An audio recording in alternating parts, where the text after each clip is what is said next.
When the first Titanfall dropped, it offered players an experience that no other game could offer. It had smooth freestyle running, great gunplay, epic Titan moments. The downfall of the game came in its lack of content. Does Titanfall 2 learn from its mistakes and deliver a solid experience? Find out in this review.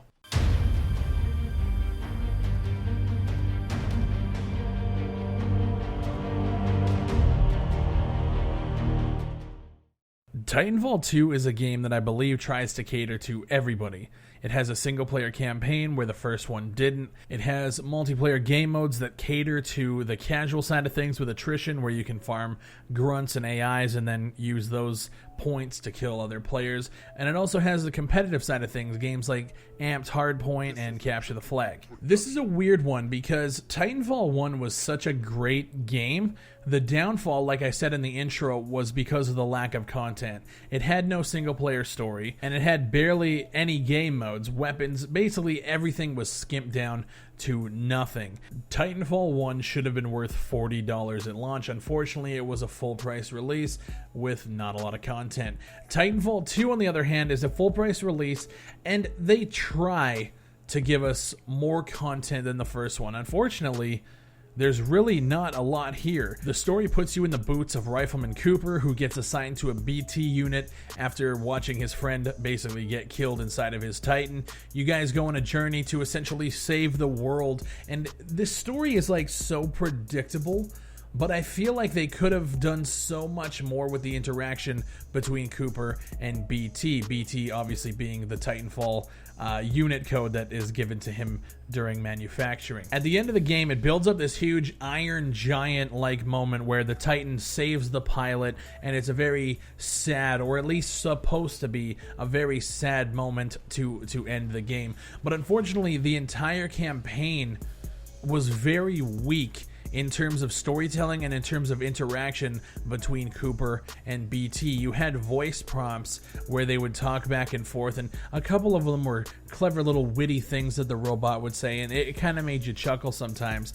But overall, there was nothing there. So at the end, what was supposed to be a very impactful moment was nothing. Unfortunately, I think this campaign was a byproduct of EA and Respawn listening to two different camps of people while trying to fix two different problems with one solution. We had the camp of people from Titanfall 1 who wanted more content in the multiplayer. And then you had a group of people who wanted a single-player campaign because they feel they can't justify the purchase of a full-price title without any single-player component at all. And I kind of see where they're coming from. I myself, I don't need a single-player campaign to be tacked on to what obviously has multiplayer focus. Now, they thought that adding a single-player campaign would appease both camps. Obviously, for a full-price game, you get more content and you get a single-player campaign, but this campaign was so tacked on. The writing elements were basically non-existent, aside from the fact that, hey, you aren't a pilot, and then you become a pilot, and then you're trying to save the world. Like, it is so predictable, and we've seen this so many different times. They could have done such a better job with the campaign, and I feel like it just missed the mark. This is not what Titanfall fans wanted for a single-player campaign, and I feel, unfortunately, that because they shifted focus and added in that campaign and put so many resources into it, that we had a not-so-stellar multiplayer experience. Let's get into the multiplayer side of things. Now, multiplayer unlocks, which is a huge complaint from the first one. There are so many weapons in this, and each weapon has so many variants with boosts and different crosshairs and all that. There's so much stuff to unlock with the multiplayer experience, and it's just so refreshing to see something that offers you rewards for just leveling. Like, this is how games used to be. I think back to Modern Warfare, when you could just play the game and unlock guns and unlock skins and unlock different attachments and stuff like that. As long as you use that weapon, you unlock different attachments. This feels like an old school shooter.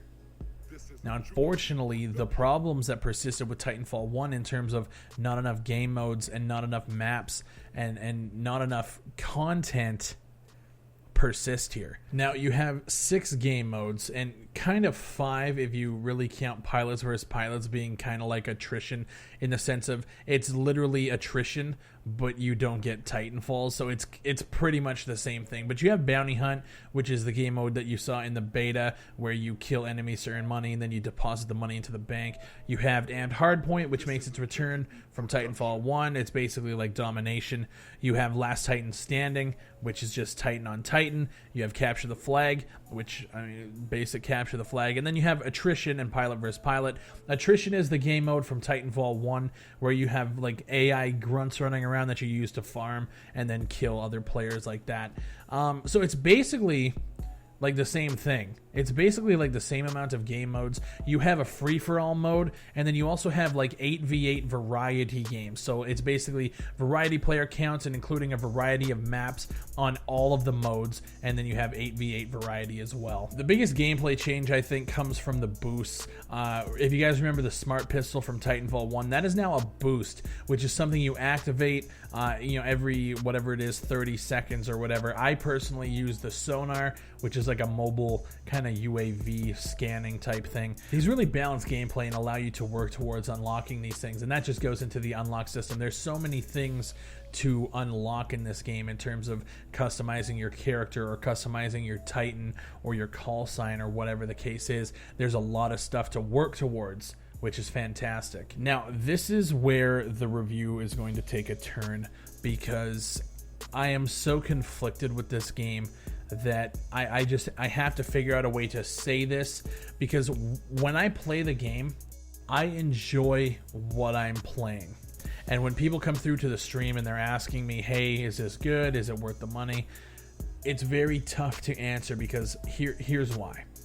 I'm enjoying the game, but I'm seeing already that the player base isn't there. And I saw that when I put the key giveaway video out. A lot of people reacted negatively towards it. A free game being given out, and the response was, we don't want that. We don't want this shit. Who wants this shit? And that's scary to me, because that tells me that even though this game is good, it's going to be skipped. And again, it's not your guys' fault. If you guys don't want to play Titanfall, that's your choice. The issue lies now is, did they release this at the worst time possible? And I feel like they did. This game is going to die so fast, because they release it in between Battlefield, Gears, and Call of Duty. And that's just something you don't do, especially EA having a hand in that, because you guys just dropped what is my shooter of the year 2016, Battlefield 1. You guys are now competing against yourselves. And so it begs the question, in this case, because I enjoy it and I don't think it's worth the full price, I usually tell people, well, no, hold on, just wait until it goes on sale, get it for half off, and you'll be fine. But unfortunately, I can't even say that, because I don't know what the community is going to be like in 2 months. So if you wait to get it on sale, I mean, is anybody even going to be playing at that point? And that's the issue that I'm having. I can't even tell you to wait and get it on sale. It's not worth the money now, so when do you buy it? That's an issue. It's a product of EA and Respawn dropping in between hard-hitting titles, competing for that space. And unfortunately, I don't think Titanfall is going to hold up. Gameplay wise, it's a solid shooter that I don't think has the longevity to make it in this market, which is really unfortunate, because I feel like they put a lot of effort into making the rewards and the unlocks and just the overall experience with multiplayer a good one. And another thing, and this is why it's so conflicting, these guys have come out and said that there's no season pass. And every map and every DLC and every pack that's coming post-launch is going to be free for the players. And they said this is going back to the times where you bought a game and everything that comes with that game post-launch is free. You buy a complete package, no bullshit. And at the same time, like that's the stuff we have to be supporting. Those practices, regardless if it was just EA and Respawn's attempt to get sales, it should warrant sales. because EA is doing it right. I know, right? EA saying that, holy shit, we're giving you guys stuff for free and we're not going to microtransaction and do any of that stuff. Wow. This is a new turn for EA, and it sucks because they're going to look at this and see, well, obviously that strategy doesn't work. EA, listen to me if you ever see this. This does work, and you need to do this more. It's just unfortunate that Titanfall is dropping next to behemoths like Call of Duty and Battlefield 1.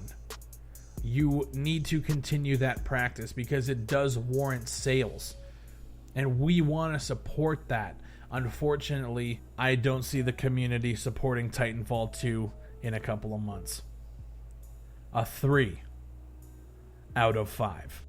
Now, the reason why I gave it a 3 is because I feel like this is something that you guys could skip.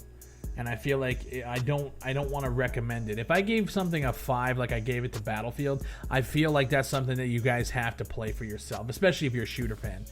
If I were to give it a 4, I would say it's something that if you missed, I mean, I guess, but I feel like you really should play it. And then a 3 is like, I could understand why you want to skip it.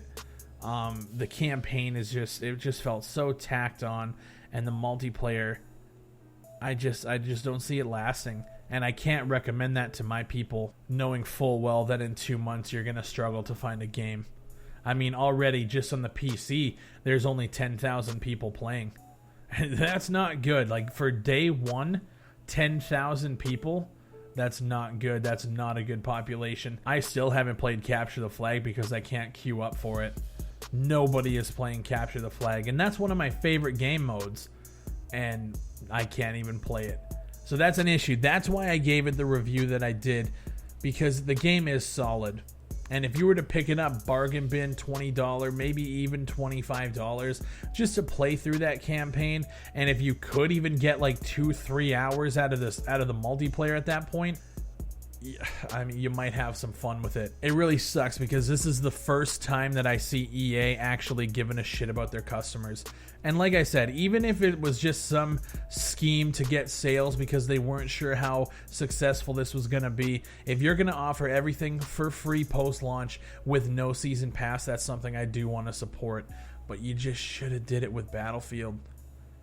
You just should have. And I don't know why you opted to do it with Titanfall. Actually, that's a lie. I do know why you opted to do it with Titanfall. It was for sales. But unfortunately, I feel like you guys should do that from now on, and you were gonna see those sales because people should be supporting those practices. Unfortunately, the game I just don't think is gonna hold up. My name is Big Fry. Shout out to the Fry Nation. There is a poll at the top right of your screen. I want to know if you guys agree with this review score, with the words that I'm saying. And if you guys don't agree, or if you do, let me know in the comments below as well. I want to know your guys' thoughts. Are you playing Titanfall 2? What console are you playing it for? And if you are on consoles, I want to know the player base numbers. I hope it shows for you guys like it does on PC. I'm curious to see the health of this on Xbox and PlayStation in comparison to the PC. I want to know your guys' thoughts. Do you enjoy the game? Do you not? Let me know in the comments below. Thank you guys for watching, and I'll see you on the next one.